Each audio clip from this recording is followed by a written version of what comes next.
যে মই প্ৰথমতে মোক এটা কথা কোৱা যে মই কি এই ৰাম নামৰ যেটো ফল তোমালোকে দিম বুলি কৈছা এই ৰাম নামৰ মূল্যটো কিমান আগতে হেতু কোৱা মই যে এবাৰ ৰাম নাম ললো তাৰ মূল্যটো কিমান মোক এটো কোৱা এটা জম আচৰিত হৈ গল মইতো মূল্য হিচাপে কিমান দিম এটো এটোতো মই কতো পোৱা নাই তেনেকে জানো যে ৰাম নাম ললে পাপ বিলাক সমস্ত হয় এই যিদিনা ৰাম নাম ললে তাৰ সাগে আগৰ পাপ শেষ হল পিছত আকৌ জিয়াই থাকোতে আকৌ পাপ কৰি আছে গতিকে এই পাপৰ ফল ভোগ কৰিব লাগিব এতিয়া ইয়াক মই কি কম এতিয়া তে কলে তো এটো মই নাজানো দেৱৰাজ ইন্দ্ৰক স্মৰণ কৰিলে দেৱৰাজ আহি গল কলে কি হল যমৰাজ বোলে এনেকুৱা এনেকুৱা ঘটনা এই এবাৰ ৰাম নাম লৈছিল এটা কৈছে ইয়াৰ মূল্য কিমান দিবা ও দেৱৰাজে কলে মই নাজানো ব্ৰহ্মাৰ ওচৰত গল ব্ৰহ্মাই নাজানে শিৱৰ ওচৰত গল পৰম বৈষ্ণৱ তেওঁ জানিব পাৰে নিম্ন গানম যথা গংগা দেৱানাম অচ্যুত যথা বৈষ্ণৱানাম যথা শম্ভু পুৰাণম ইদম তথা 12 13 16 দ্বাদশ স্কন্ধ ত্ৰয়োদশ অধ্যায় 16 নম্বৰ শ্লোকত লিখিছে নদীৰ ভিতৰত যেনেকৈ শ্ৰেষ্ঠ গংগা বুলি কয় দেৱতাৰ ভিতৰত যেনেকৈ কৃষ্ণক শ্ৰেষ্ঠ বুলি কয় বৈষ্ণৱৰ ভিতৰত যেনেকৈ শম্ভু বা শিৱক শ্ৰেষ্ঠ বুলি কয় তেনেকৈ পুৰাণৰ ভিতৰত ভাগৱত শ্ৰেষ্ঠ গৰিকে বৈষ্ণৱৰ ভিতৰত শ্ৰেষ্ঠ বুলি ভাগৱতে শিৱক ঘোষণা কৰি থৈছে শিৱৰ ওচৰত গল শিৱক কলে যে ৰাম নামৰ তুমি মূল্য কিমান দিবা বোলে এটো মই নাজানিম বলা যিজনৰ নাম লৈছে তালৈকে যাও আৰু সেই পাপী আত্মাটো লৈ তেওঁলোক আটাই কিজন ব্ৰহ্মা শিৱ ইন্দ্ৰ যমৰাজ সব বৈকুণ্ঠ পালে গৈ প্ৰভু ভগৱন্তই এটাই কিজনক দেখা পাই পেলাই নামি আহি কৈছে এই মনুষ্যজনক কিয় লৈ আহিছা এও কোন কৈছে এটো সাংঘাতিক কাল ইয়ে যৎকুটৰ ঘাই এটা যি কৰিছে খেলি মেলি এৰ কাৰণে হৈছে কি কৰিলে গোটেই জীৱনটো পাপ কাম কৰিলে এবাৰ কেজনমান সন্তৰ তাগিদাত পৰি ৰাম নাম ললে এতিয়া কৈছে মূল্য কিমান দিবা তে ভগৱানে কলে তাক তো কান্ধত গৈছে নমাই দিয়া মোৰ ওচৰলৈ আহা কোলাত বহুৱাই ললে ব্ৰহ্মাই কৈছে মূল্য কিমান হেতু কোৱা ভগৱানে কৈছে ব্ৰহ্মাদেৱ তুমি এতিয়াও বুজি পোৱা নাই যিজনে এবাৰ ৰাম নাম লোৱাৰ পাছত স্বৰ্গ মৰ্ত্য ব্ৰহ্মলোক সব পাৰ হৈ আহি পেলাই বৈকুণ্ঠত আহি মোৰ কোলাত স্থান পালে আৰু তাতকে ৰাম নামৰ মহত্ব আৰু মূল্য কি লাগে সেইকাৰণে ৰাম নামৰ মহত্ব আছে কিন্তু ঘটনা হল ভাগৱতে কৈছে সদায় ল'ব লাগিব সদায় কিয় এটো এটা ডাঙৰ অভ্যাস দ্বিতীয় লজিকটো শুনক এটো এটা দ্বিতীয় কাৰণ শুনক সব শাস্ত্ৰৰ মতে শুনক অষ্টম অধ্যায় গীতা 5 নম্বৰ শ্লোকত ভগৱানে কৈছে অন্তকালেশ মামেবম স্মৰণ মুক্ত কলেবৰম ইয় প্ৰয়াতি স মদভাৱম ইয়াতি নাস্তিত্ৰ সংশয় শেষ মুহূৰ্তত যোনে মোৰ নাম লয় সি মোক পাব এতিয়া আপুনি মই যদি ভাবো যে শেষ মুহূৰ্তত কৃষ্ণৰ নাম লম এতিয়াৰ পৰা নলওঁ তেতিয়া পৰম গতি লাভ কৰিম শেষ মুহূৰ্তত আপোনাৰ মনলৈ কৃষ্ণৰ নাম আহিবনে নাই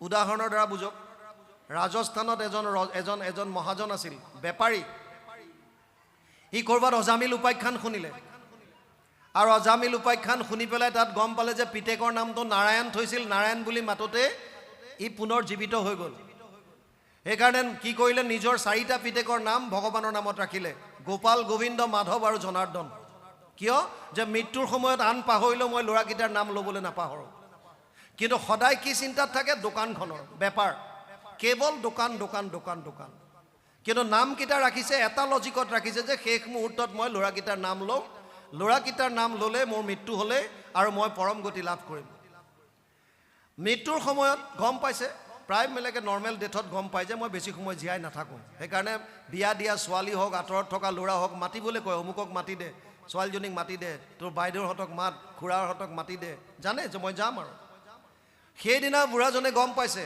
যে মই আৰু বেছি সময় নাথাকোঁ সেইকাৰণে ডাঙৰ ল'ৰাটোক মাতিলে গোপাল গোপাল আহি উপস্থিত তই আছ গোবিন্দ দ্বিতীয় ল'ৰাজনো আহিল দেউতা মাধৱ তৃতীয়জনো আহিল তেতিয়ালৈকে প্ৰাণ ওলোৱাই নাই জনাৰ্দন চতুৰ্থটো আহিল যেতিয়া চাৰিওটা ল'ৰা ঘৰত দেখিলে তেতিয়া বুঢ়াই কৈছে তহঁত চাৰিটা ঘৰত আছ দোকান খুলিবলৈ কোন গ'ল আৰু যেতিয়া দোকানৰ কথা মনলৈ আহিল তেতিয়া লগতে চেটেপ বুজি পালে নাই তাৰ মানে যিটো অভ্যাস কৰিব শেষ মুহূৰ্তত সেইটোহে আপুনি যদি কমলা গছৰ পুলি এটা ৰুই বা নেমুৰ পুলি এজোপা ৰুই তাত সাৰ পানী দি আছে আৰু ভাবিছে যে ইয়াৰ ফলটো কমলা লাগিব এইটো অসম্ভৱ সেই কাৰণেও আমি সদায় ৰাম নাম ল'ব লাগে যাতে শেষ মুহূৰ্ততো আমাৰ মনটো প্ৰভুৰ চৰণত নিমগ্ন হৈ থাকে কাৰণ যম যম আপি স্মৰণ ভাৱম তেজতন্তে কলেবৰম তম তমে বেতি কৌন্তেয় সদা তৎ ভাৱ ভাবিতা অষ্টম অধ্যায় 6 নম্বৰ শ্লোক গীতা মৃত্যুৰ সময়ত যোনে যিটো ভাৱ লৈ পেলাই শৰীৰ ত্যাগ কৰে পিছৰ জন্মত তেওঁ সেই শৰীৰটো লাভ কৰে বুজি পাইছেনে? গতিকে এনেকুৱা বহুতো তেনেকুৱা উদাহৰণ আছে। সেইকাৰণে বাপজনে যিটো প্ৰশ্ন কৰিছিল তাৰ উত্তৰৰ লগত সামঞ্জস্য সেইখিনি। বাপ বান্ধৱ আই মাতৃ সমস্ত অকণমান পাঠ আছে, পাঠখন যাওক, অধ্যায় পঢ়িব। আমিও ভাবিছোঁ আপোনালোকৰো আৰু আমনি লাগিছে, যথেষ্ট সময় হ'ল, গতিকে আমি সামৰি দিম। অকণমান পাঠ আছে অধ্যায়টোত, অকণমান যাওক। কৃষ্ণ সুখ পাৱে সেইমতে শ্ৰম কৰিলে জানিবা একোৱে সুখ নাপাৱে। মুকুন্দ পদক যিটোজনে ভজে যেনমতে সুখী হয়, একোৱে উপায় সিমত কৰিয়া নহিকে সুখী নিশ্চয়। আমাৰ প্ৰত্যেকজন মানুহৰ এটাই লক্ষ্য হৈছে আনন্দ প্ৰাপ্তি। আনন্দ পাবৰ কাৰণে কোনোবাই ধন টকা পইচা ঘটাত লাগিছে, কোনোবাই খোৱা বোৱাত গুৰুত্ব দিছে, কোনোবাই পিন্ধন উৰণত, কোনোবাই বেলেগ ধৰণত। আল্টিমেটলি আমি ইন্দ্ৰিয়ৰ সুখৰ দ্বাৰাই এই পৰম আনন্দটো লাভ কৰিব পাৰিম বুলি মনত এটা ভাৱ লৈ সাংসাৰিক সুখবিলাকৰ মাজত সেই আনন্দটো বিচাৰিছোঁ। এতিয়া এটা কথা আমি আগতে বুজি ল'লোঁ যে আমাক সকলোকে আনন্দ লাগে, আৰু এইটোও বুজিলোঁ যে আনন্দ ক'ত আছে, যে কৃষ্ণ মানে আনন্দ, আনন্দ মানে কৃষ্ণ। মূল তিনিটা তত্ত্ব আছে। এক হৈছে কৃষ্ণ, এক হৈছে তেওঁৰ বহিৰংগ শক্তি মায়া, আৰু এক হৈছে তটস্থ শক্তি জীৱ। আমি বিলাক হ'লোঁ জীৱ। আমাক আনন্দ লাগে। আনন্দ ক'ত পাম এতিয়া? দুটা জেগাত, হয়তো ভগৱানত আছে, নহ'লে মায়াত আছে। মায়া, মায়া শব্দৰ অৰ্থ মা মানে সংস্কৃতত নাই, ইয়া মানে য'ত। চতুশ্লোকী ভাগৱতত দ্বিতীয় শ্লোকটোত মায়াৰ বিষয়ে কৈছে। ঋতেৰ্থে যত প্ৰতীয়ত না প্ৰতীয়ত চাত্মানি তদ বিদ্যাদাত্মনো মায়া যথা ভাসো যথা তম। 2:9-34 ভাগৱত, দ্বিতীয় স্কন্ধ 9ম অধ্যায় 34 নম্বৰ শ্লোক। তাত কৈছে যে মায়া যিটো বস্তু, গুৰুজনাই ইয়াৰ সুন্দৰ অনুবাদ কৰিছে ভাগৱত দ্বিতীয় স্কন্ধত। মায়া মানে কি? অবস্তুক দেখা হয় বস্তুক আৱৰি, এইকে মোহৰ মায়া জানা নিষ্ট কৰি। নাথাকিতো যেন দেখি চন্দ্ৰমা দুটয়, থাকিতো ৰাহুক যেন কেহো নেদেখয়। সেইমতে মায়া আৰ কৰি ঈশ্বৰক আশাৰ বিষয় সদা দেখাৱে জীৱক। মায়ায়ে কি কৰে? অবস্তুক বস্তু কৰি দেখুৱায়।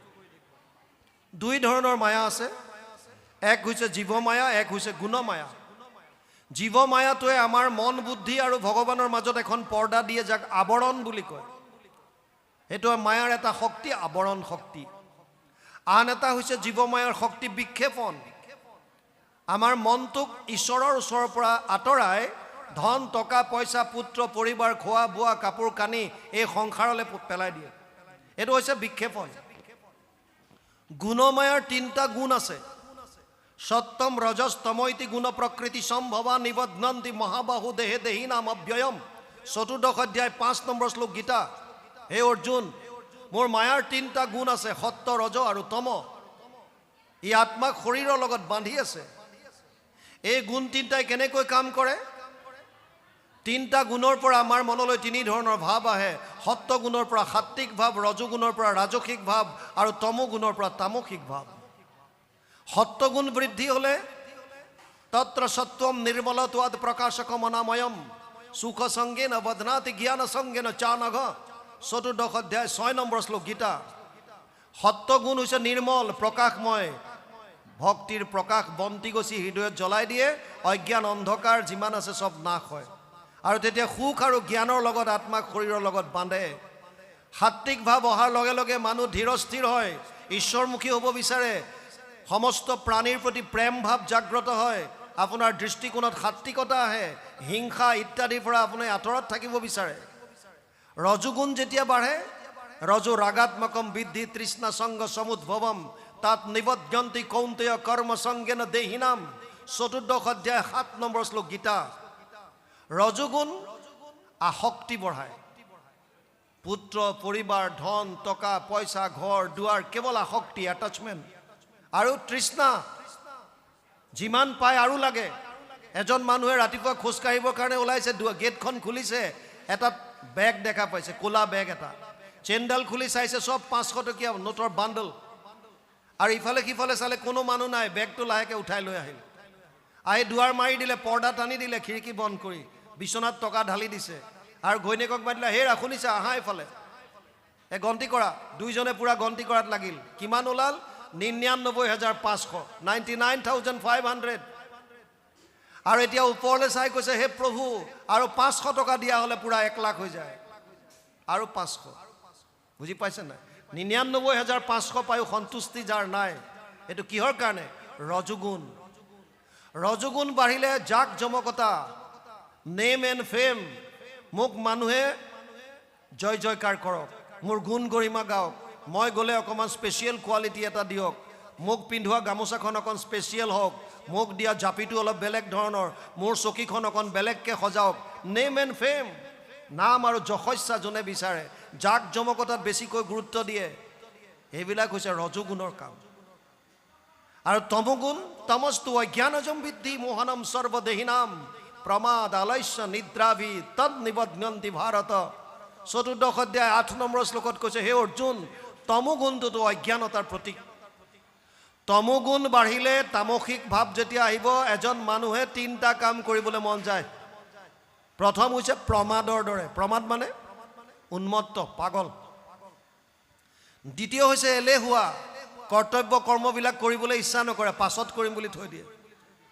আৰু ৩ নম্বৰ হৈছে শুই থাকিব বিচাৰে কেৱল এই ৩টা ভাৱ যেতিয়া আহিব গম পাব যে মোক তমগুণৰে অধিকাৰ কৰিলোঁ ভগৱান কৃষ্ণই কৈছে যে চৈব সাত্বিকা ভাৱ ৰাজসস্তামচয়ে মত্তৈবেতি তান বিধি নাচা হম তে সুতে মই ৭ম অধ্যায় ১২ নম্বৰ শ্লোক গীতা হে অৰ্জুন এই ৩টা ভাৱ মোৰ পৰাই আহিছে আৰু এতিয়া যাৰ যেনেকুৱা ভাৱ হয় সি সেইমতে আনন্দ বিচাৰি ঘূৰি ফুৰিছে কোনোবাই শুই পেলাই আনন্দ লাভ কৰিব বিচাৰিছে কোনোবাই কাম নকৰাকৈ বহি থাকি বিচাৰিছে কোনোবাই কৰ্ম কৰি পেলাই বিচাৰিছে কোনোবাই টকা পইচা ঘটি বিচাৰিছে বিভিন্নজনে বিভিন্ন কথা কেনেকৈ যাৰ যেনেকুৱা ভাৱ কিন্তু যেতিয়ালৈকে আমি মায়াৰ মাজত বিচাৰি ফুৰিম তেতিয়ালৈকে এই আনন্দটো নাপাওঁ কাৰণ মায়া হৈছে অবস্তুক বস্তু কৰি দেখুৱাইছে আজি য'ত আপুনি সুখ বুলি ভাবিছে কাইলৈ তাত সুখ নাপায় সেইকাৰণে যদি আনন্দ লাগে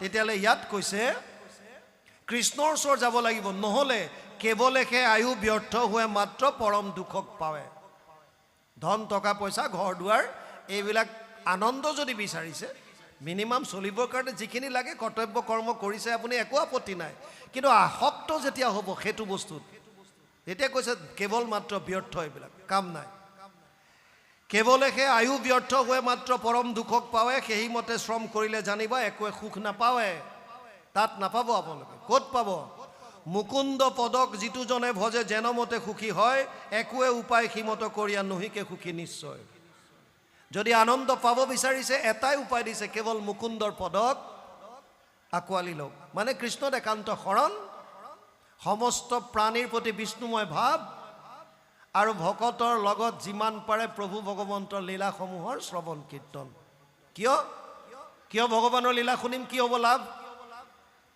জন্ম কৰ্ম চমে দিব্যম এবং যো ব্যক্তি তত্ত্বতঃ ত্যক্ত্বা দেহ পুনৰ্জন্ম নেতি মামেতি পাণ্ডৱ ৪ৰ্থ অধ্যায় ৯ নম্বৰ শ্লোক গীতা হে অৰ্জুন মোৰ জন্ম কৰ্ম সব দিব্য সেইকাৰণে যিসকলে শ্ৰৱণ কৰি ইয়াৰ তত্ত্বটো বুজি লয় সেইসকলে শৰীৰ ত্যাগ কৰাৰ পাছত মোক পাব ইয়াত কোনো সন্দেহ নাই সেইকাৰণে আমি প্ৰভু ভগৱন্তৰ লীলাসমূহ শ্ৰৱণ কীৰ্তন কৰিব লাগে ইয়াতো কৈছে মুকুন্দ পদক যিটো জনে ভজে যেনমতে সুখী হয় একোৱে উপায় সীমত কৰিয়া নহিকে সুখী নিশ্চয় তাৰ পাছত কৈছে কেতিয়া কৰিব এইটো ভক্তি কেতিয়া কৰিব প্ৰহ্লাদে কৈছে ঘোৰ সংসাৰক যাবে নতু পাৱে শৰীৰ সুদৃঢ় থাকে ভগৱন্ত পদ সেৱা কৰিবাক লাগে যত্ন কৰিবাকে যেতিয়া শৰীৰ আপোনাৰ সুদৃঢ় হৈ আছে আপুনি দেখা পায় কাণেৰে শুনে বহি থাকিব পাৰে শৰীৰ একদম সুঠাম সুস্থ সবল সেই সময়ৰ পৰা ঈশ্বৰ ভক্তি কৰক যেতিয়া আপুনি তলত বহিব নোৱাৰে বা বহি থাকিলে অলপ সময় বহিলে হাত ভৰি বিষায় কাণেৰে নুশুনে চকুৱে নেদেখে যেতিয়া বয়স হৈ আহিব বয়সৰ চাপ পৰিব লোকচান একো নাই কিন্তু যিটো আনন্দ আপুনি বয়সৰ আৰম্ভণিত যিটো পাব জীৱনটো আপুনি সুন্দৰ মাৰ্গ এটাত যেতিয়া কথাখিনি জানি লৈ আগবঢ়াই নিব পাৰিব সেইটো বস্তু পিছত গম পালে নহ'ব ন আপুনি যৌৱনটো ঘূৰাই আনিব নোৱাৰে আগৰ দিনখিনি ঘূৰাই আনি আকৌ শুদ্ধ কৰিব নোৱাৰে সেইকাৰণে জীৱনৰ আৰম্ভণিতে এয়া জনাৰ কথা কৈ আছে। পুৰুষৰ আয়ু শতেক বৎসৰ অৰ্ধেক নিদ্ৰাতে যায়, কিছু ফল নাই ৰাত্ৰিত শয়ন কৰিয়া থাকে সদায়। ইয়াৰ কাৰণে ৰৈ থাকিও লাভ নাই। কিয়? পুৰুষৰ আয়ু শত বৰিষ সাক্ষাৎ, তাহাৰ অৰ্ধেক যায় বিফলে নিদ্ৰাত। প্ৰহ্লাদে কৈছে মানুহৰ আয়ু কেৱল 100 বছৰ, তাৰ আধাটো শুই থাকোঁতে যায়। 50 বছৰ আমি টোপনি মাৰোঁ। আৰু 20 বৰিষ যায় বালক ক্ৰীড়াত, আৰু 20 যায় জৰা অৱস্থাত। 20 বছৰ খেলা ধূলা কৰি থাকোঁতে মাইনা সৰু হৈ আছে, গাত কথা লগা নাই, কৰিব লাহে লাহে ভক্তি। এতিয়া গুৰুগৃহত নোসোমাই, নালাগে সোমাব, ই সৰু হৈ আছে, অকণমান ডাঙৰ হ'লে যাব। বুজা নাই? এনেকৈ কৰি থাকোঁতে 20 বছৰ পাৰ হৈ গ'ল। আৰু বৃদ্ধ অৱস্থাত যাব নোৱাৰে, হাত ভৰিয়ে লগ নিদিয়া হ'ল, চকুৰে নেদেখা হ'ল, কাণে নুশুনা হ'ল। তেতিয়া তেনেকৈ 20 বছৰ জৰা অৱস্থাত গ'ল। থাকিল কিমান? 50 বছৰ শুওঁতে গ'ল, 20 বছৰ বাল্য অৱস্থাত গ'ল, 20 বছৰ বৃদ্ধ অৱস্থাত গ'ল, 50, 40, 90 থাকিল কিমান? 10 বছৰ। জীৱা অৱশেষ আয়ু থাকয় যুৱাত, সিও কামে ক্ৰোধে লোভে যায় অজ্ঞানত লেঠা শেষ। সেইকাৰণে প্ৰহ্লাদে বৰ সুন্দৰভাৱে কৈছে, পুৰুষৰ আয়ু শতেক বৎসৰ অৰ্ধেক নিদ্ৰাতে যায়, কিছু ফল নাই ৰাত্ৰিত শয়ন কৰিয়া থাকে সদায়। বালক কালৰ পৰা জানা যায় 20 বৰিষ মানে, নানা ক্ৰীড়াৰত নুগুছে মনত, পুৰুষে তাক নাজানে। বালক কালৰ পৰা 20 বছৰ গুচি গ'ল। আয়ু ব্যৰ্থে যায়, যুৱা পাইলে আহি 5ৰো 20 যায়, অসমৰ্থ ভৈলে বল দূৰ গ'লে কিছু তাৰ ক্ষমা নাই। বৃদ্ধ বয়সতো আকৌ 20 বছৰ গ'ল, অসমৰ্থ হ'ল। তেতিয়া কি হ'ল? তথাপিতো মন পূৰণ নাযায়, শৰীৰত বল নাই, আকুল ব্যাকুল লাখুটিক ধৰি আনে দ্ৰব্য সৰ্বদাই। নোৱাৰে, দাঁত নাইকিয়া হ'ল, চুবাব নোৱাৰে, তথাপিতো জোল চাই অকণ দে, সিবিধে চুবাব নোৱাৰোঁ, জোল চাই অকণ দে। সেইটো থাকি গ'ল লাষ্টলৈকে, জোল চাই। সিভাগ টানিবলৈ নাই, দাঁতেই নাই, কি খাব? জোল চাই অকণ দে, তথাপিতো তৃষ্ণাটো আছে। বৈৰাগ্যৰ ভাৱে আনিব নোৱাৰিলোঁ গোটেই জীৱনটো। ভক্তি কৰিলোহে কৰিলোঁ, এতিয়াও খোৱাত আসক্ত, পিন্ধাত আসক্ত, অমুকত আসক্তি, তমুকত আসক্তি। কি কৰিলোঁ? জ্ঞান বৈৰাগ্য দুটা ভক্তিৰ সন্তান বুলি কৈছে। যদি আপুনি ভক্তিক লৈছে, ভক্তিক মাতৃ বুলি কৈছে, তাৰ দুটা সন্তান জ্ঞান আৰু বৈৰাগ্য, যি দুটা লগত থাকে। যদি আপুনি ভক্তিক ধাৰণ কৰিছে, মাকক লৈ আহিছে, তেতিয়াহ'লে পিছে পিছেতো সন্তান দুটা আহিবই লাগে। জ্ঞান আৰু বৈৰাগ্য ভক্তিৰ লগত থাকে, তাৰ মানে আমি ভক্তি ধাৰণ কৰিব পৰাই নাই। ভগৱানে কৈছিল 11টা ইন্দ্ৰিয় দিছোঁ, 10টা ইন্দ্ৰিয় তহঁতে তহঁতৰ সংসাৰৰ কামত লগা, মোক মাত্ৰ এটা ইন্দ্ৰিয় দে, 5টা জ্ঞানেন্দ্ৰিয়, 5টা কৰ্মেন্দ্ৰিয় সংসাৰৰ কামত লগাই থাক, খাও পিও এশ কৰোঁ। মোক এটা ইন্দ্ৰিয় দিবলৈ কৈছে, কোনটো? মন মনা ভৱ মদ ভক্ত মধ্যাজি মাম নমস্কৰো, মামে বৈশ্যসী সত্যম তে প্ৰতিজানে প্ৰিয়সীমে। 8শ অধ্যায় 65 নম্বৰ শ্লোক গীতা। মাধৱ পুৰুষে অনুবাদ কৰিছে, মোতে মাত্ৰ সদা দিয়া মন, মোৰ ভক্ত হোৱা সৰ্বক্ষণ, মোকে পূজা মাত্ৰ, মোকে কৰা নমস্কাৰ। কহিলো তোমাতো সত্যবাণী, পাইবা সুখে মোক মহামানী, তুমি প্ৰিয়তম সুহৃদ সখী আমাৰ। মনটো বিচাৰিছিল ভগৱানে, আমি ইয়াৰ উল্টাটো কৰিলোঁ। ইন্দ্ৰিয়ৰ দ্বাৰা ভক্তি কৰিলোঁ, 45 মিনিট নামত বহি হাত চাপৰি বজালোঁ, মুখেৰে গালোঁ, কিন্তু ভাৱত একোৱেই নাই। উঠাৰ লগে লগে কোনোবাই বিচাৰিছে চাধা অকণ মাৰ, কোনোবাই তামোলান, কোনোবাই কিবা হাঁহি খিকিন্দালি। 45 মিনিট ঈশ্বৰৰ নাম লোৱাৰ পাছত প্ৰভাৱ নাই শৰীৰত। কিয়? ভাৱ অহা নাই, ভাৱ। এবাৰ লখিমপুৰত অনুষ্ঠান কৰি অহাৰ পাছত কেইজনমান বয়সস্থ মানুহ, তেওঁলোক চাগে ৰাতি একত্ৰিত হৈ আলোচনা কৰি আছিল, আৰু যিজনে মোক কণ্টেক্ট কৰিছিল সেইজনৰ ফোনৰ পৰা মোক 2বাৰ কণ্টেক্ট কৰিলে, আৰু কৰি পেলাই ক'লে যে বাপ আপোনাৰ সময় অকণ আছেনে? বোলো কওকচোন। কৈছে আমাৰ ঘৰত কেইজনমান জ্যেষ্ঠ ব্যক্তি লগ হৈছে, আপোনাক প্ৰশ্ন এটা দিনত কৰিবলৈ সুবিধা কৰিব নোৱাৰিলে, এতিয়া সুধিব বিচাৰিছে। বোলো কওকচোন কি? তেওঁলোকে কৈছিল যে মালা জপত আপোনাৰ কমেণ্ট কি? মই বোলো মোৰ নিজস্ব কমেণ্ট একো নাই, কবিৰ দাসৰ দোহা এটা শুনক। মই নিজে খুব কম কথা কওঁ মোৰ নিজৰ। কবিৰ দাসে কি কৈছে সেইটোকে শুনক। বোলে কওক। মই ক'লো মালা তো কৰ্মে ফিৰে, জীৱ ফিৰে মুহ মাহি, মন বেচাৰা চৌধি ফিৰে, এসো সুমিৰণ নাহি। মালাডাল লৈ পেলাই হাতত আমি হাতৰে কৰি থাকিলোঁ, মালাটো কৰ্মে ফিৰে যি বিফিৰে মোহ মাহি, জীৱৰ ভিতৰত আমি ৰাম ৰাম ৰাম ৰাম ৰাম ৰাম ৰাম ৰাম কৈ আছোঁ। কিন্তু মনটোৱে যদি কাৰ ঘৰলৈ কোন আহিছে, ক'ত কি হৈছে, কোনে কি কৰিছে, এইবিলাক যদি চিন্তা কৰি থাকে, তেনেকৈ ঈশ্বৰ চিন্তা হ'ব নেকি? ভাৱগ্ৰাহী জনাৰ্দন। ভক্তি মাৰ্গৰ মূল বস্তু হৈছে ভাৱ। কৰ্ম আপুনি এটাই কৰিছে, ভাৱ কি? এগৰাকী বুঢ়ী মানুহে নাতিটোৰ কাৰণে ৰুটি মাৰিছে, ভাৱ মমতা। গাঁৱৰ কেইজনমান কাষৰ এগৰাকী মানুহ আহি পেলাই ক'লে, আইতা আমাৰ ছোৱালীজনী চাবলৈ কাইলৈ 10-15জন মানুহ আহিব, আপুনি ৰুটি 100খন বনাই দিব লাগে, 5 টকাকৈ দিম। আইগৰাকীয়ে ধুনীয়া ৰুটি মাৰে, গোল গোল ধুনীয়া, আৰু 5 টকাকৈ দিব বুলি ক'লে। সেইদিনাও ৰুটি মাৰিছে। ভাৱটো কি? এখনত 5 টকা, তাৰমানে 100খন মাৰি দিম, 500 টকা পাম। বুজি পাইছে নাই? ৰুটিটো একেই বেলি আছে। কেইদিনমানৰ পাছত গাঁৱৰ যুৱক কেইজনমান আহি কৈছে, আইতা ভাগৱত পাঠ কৰিম বুলি ভাবিছোঁ, ভকত বহুত আহিব দূৰ দূৰৰ পৰা, গতিকে আপুনি সুন্দৰ ৰুটি বেলি দিয়ে, সেইদিনা কিন্তু আমাক ৰুটি বেলি দিব লাগিব। আৰু সেইদিনাও আইগৰাকীয়ে ৰুটি মাৰিছে। ভাৱটো কি তেতিয়া? সেৱা ভাৱ। ফলটো এতিয়া কোনে কোনটো পাব? কামটো এটাই কৰিছে, ৰুটি নাতিটোৰ কাৰণেও মাৰিছে, ৰুটি কাষৰ মানুহ ঘৰৰ কাৰণেও মাৰিছে, ৰুটি সমাজৰ কাৰণেও মাৰিছে। কৰ্ম যদিও এটা, ফলটো 3 ধৰণৰ আহিব। ভাৱ ভাৱ, যিটো সেৱা ভাৱত কৰিছে তাৰ ফলটো উত্তম। বুজি পালেনে নাই? কৰ্মটো আপুনি কৰি আছে, ইন্দ্ৰিয়ৰ দ্বাৰা কৰ্ম কৰি আছে, ভাৱত কি আছে? সেইকাৰণে ভক্তিকো ভাৱত ভাগ কৰিছে নহয় কপিল, আপুনি ভক্তি যুগত পাব 3য় স্কন্ধত। ভক্তিকো 3 ভাগ কৰিছে, সাত্বিক ভক্তি, ৰাজসিক ভক্তি, তামসিক ভক্তি, আৰু এটা নিষ্কাম ভক্তি। আকৌ সেই সকাম ভক্তি 3টাৰ আকৌ 3টা ভাগ কৰিছে, উত্তম, মধ্যম, কনিষ্ঠ। আকৌ সিহঁতৰ 9বিধকৈ সাধন দি পেলাই 81 বিধ ভক্তি বুজাইছে কপিলে।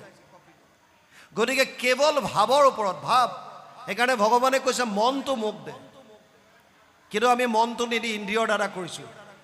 ইয়াত এতিয়া কৈছে শেষ সময়ত আমাৰ কি অৱস্থা হয়গৈ? বলৱন্ত কাল তাহাক ফুৰিবে নপাৰ একো কালে, শিশৱ বৎসৰ এই মতে যায় বিষয় মিছা জঞ্জালে। আৰু শেষ অৱস্থাত কেনেকুৱা হয়গৈ? চক্ষুও নমনে, কাণে নুশুনয়, তথাপি তৃষ্ণা বিস্তৰ, সেইমতে সিটো গলি পচি যায় অধম পাপী বৰ্বৰ। চকুৱে যেতিয়া নেদেখা হ'ব, কাণে নুশুনা হ'ব, তথাপিও তৃষ্ণা আৰু বাঢ়ি যাব, আৰু লাগে আৰু লাগে। সেইকাৰণে কৈছে সেইমতে সিটো গলি পচি যায় অধম পাপী বৰ্বৰ। বুলিবা যৌৱন কাল মানে এইটো বিষয় ভোগ কৰিব, বৃদ্ধকাল ভৰিলে বিৰকত হৈ পাছতো মুখ্য সাধিব। যদি প্ৰহ্লাদে প্ৰশ্ন কৰিছে, যদি কোনোবাই ভাবে যে যৌৱন কালটো আমি বিষয় ভোগ কৰোঁ, আৰু যেতিয়া বৃদ্ধকাল আহিব তেতিয়া ঈশ্বৰ চিন্তা কৰিম, এইটো অসম্ভৱ, অসম্ভৱ। আপুনি সৰু কালিৰ পৰা যিটো অভ্যাসত পৰিণত কৰিব, পিছৰ কাললৈ সেইটোৱে আহিব। সেইকাৰণে অভ্যাসটো সৰু কালিৰ পৰা এটাই কৰিব দিছে, কৃষ্ণত একান্ত ভক্তি। আৰু প্ৰহ্লাদৰ মূল বস্তুটো সেইখিনিয়ে আছিল। বাপ বন্ধ ভাই মাতৃ সমস্ত যথেষ্ট সময় হ'ল। আপোনালোকে যদি আদেশ দিয়ে, ইয়াত এজন বেলেগ পাঠক আহিব, পাঠ চলি থাকিব। আমি যিহেতুকে বিশ্বনাথ চাৰিআলিলৈ যামগৈ, বহুত সময় বহিলোঁ, 3.5 ঘণ্টা 4 ঘণ্টা সময় বহিলোঁ আপোনালোকৰ লগত। আপোনালোকে ইমান শ্ৰদ্ধা সহকাৰে শুনিছে, সেইকাৰণে ভাল লাগিছে। প্ৰহ্লাদে যিখিনি উপদেশ দিছে তাৰ অকণমানো যদি আমি ল'ব পাৰোঁ, আমি যদি উপলব্ধি কৰোঁ যে এই শৰীৰটো কিমান দুৰ্লভ, মই পাইছোঁ, গতিকে ইয়াক মই বেয়া কামত নলগাই ভাল কামত লগাওঁ। মই যদি কাৰোবাৰ কিবা অকণমান উপকাৰ কৰিব পৰা নাই, বাদ দিয়ক, অপকাৰ নকৰাকৈ যদি থাকিব পাৰোঁ, মই পুণ্য কৰিব পৰা নাই, বাদ দিয়ক, পাপ নকৰাকৈ যদি থাকিব পাৰোঁ। বুজি পাইছেনে? মই কাৰো উপকাৰ কৰিব পৰা নাই, একো নাই, আপুনি কৰিব পৰা নাই, একো নাই, সংসাৰ চলি থাকিব, কিন্তু কাৰো অপকাৰটো নকৰিব। চেষ্টা কৰিব লাগে যাতে মোৰ দ্বাৰা কোনো প্ৰাণীয়ে যাতে মনত আঘাত পাব নালাগে, এইটো আমি চেষ্টা কৰিব লাগে।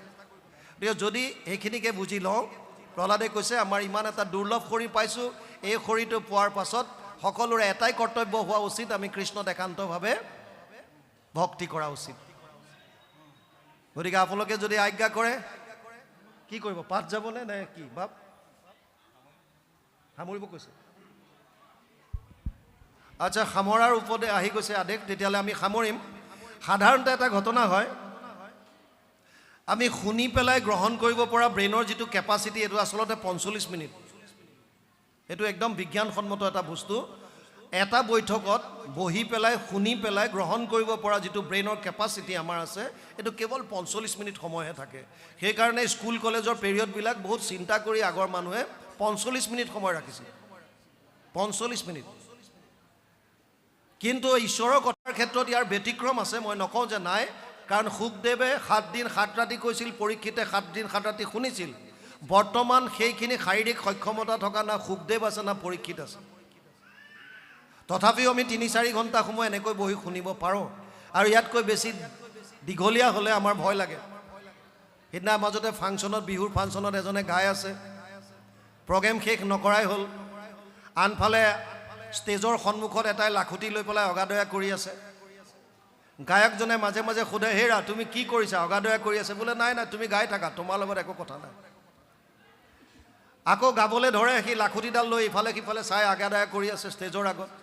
গায়কটোৱে আকৌ সোধে, হেৰা তুমি কি কৰি আছা আগত? নাই, তুমি গাই থাকা, তোমাৰ লগত একো কথা নাই। 4-5 বাৰমান সোধাৰ পাছত কৈছে, তোমাৰ লগত মোৰ একো কথাই নাই, তুমি গাই থাকা, তোমাৰ প্ৰগ্ৰেম তুমি জাৰি ৰাখা। মই সেই মানুহটোক বিচাৰিছোঁ, কোনে তোমাক মাতি আনিছিল। বুজি পাইছে? হা, আমাৰ ক্ষেত্ৰতো আপোনালোকে পিছত বোলে এই গগৈ বাপক মাতক, কোনে মাতিছিলে? এই ফৌজিটোক মাইক নেৰা হ'ল বুলি। সেইকাৰণে আমি ভাবিছোঁ ৰসতে এৰি দিয়াই ভাল। আপোনালোকৰ পৰা আদেশ আহিছে, আপুনি কিবা সুধিব বিচাৰিছে নেকি? কৃষ্ণ কৃষ্ণ, আমি খুহুতীয়া প্ৰশ্ন ভাগ সুধিব বিচাৰিছোঁ।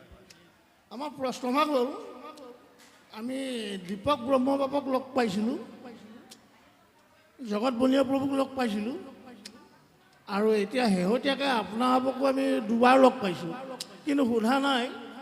এতিয়া সুধিবলৈ আমি অকণমান প্ৰয়াস কৰিছোঁ যে আপোনাৰ নামটো হৈছে ৰন্টু শইকীয়া, গতিকে ৰন্টুৰ নামটোৰ বৈশিষ্ট্যটো অকণমান দিয়কচোন প্ৰভু। কৃষ্ণ, আমাৰ প্ৰশ্ন এইটোৱেই।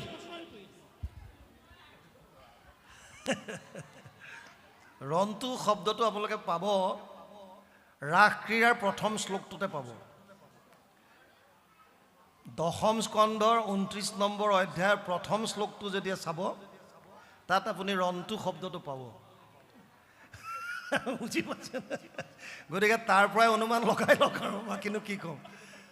বাকী নামত একো নাই, প্ৰভু ভগৱন্তৰ দাস হিচাপে থাকিবলৈ দিয়ক, আশীৰ্বাদ কৰিবলৈ দিয়ক, আন একো নাই, সেইটোৱে আছে। আমি কওঁ বুলি একো ক'বও নোৱাৰোঁ। প্ৰভু ভগৱন্তৰ হৃদয়স্থিত হৈ যিধৰণে আগবঢ়ায় সেইমতে আগবাঢ়োঁ। গতিকে আন একো নাই, অকণমান শেষত উপদেশ আছে, পঢ়ি দিয়ক। বাপ সিফালে পাঠটোত চাওক, সিফালে যাওক, শুনা সামাজিক ভাগৱত কথা, সিফালে শুনা সামাজিক, সেইকণতে হয়।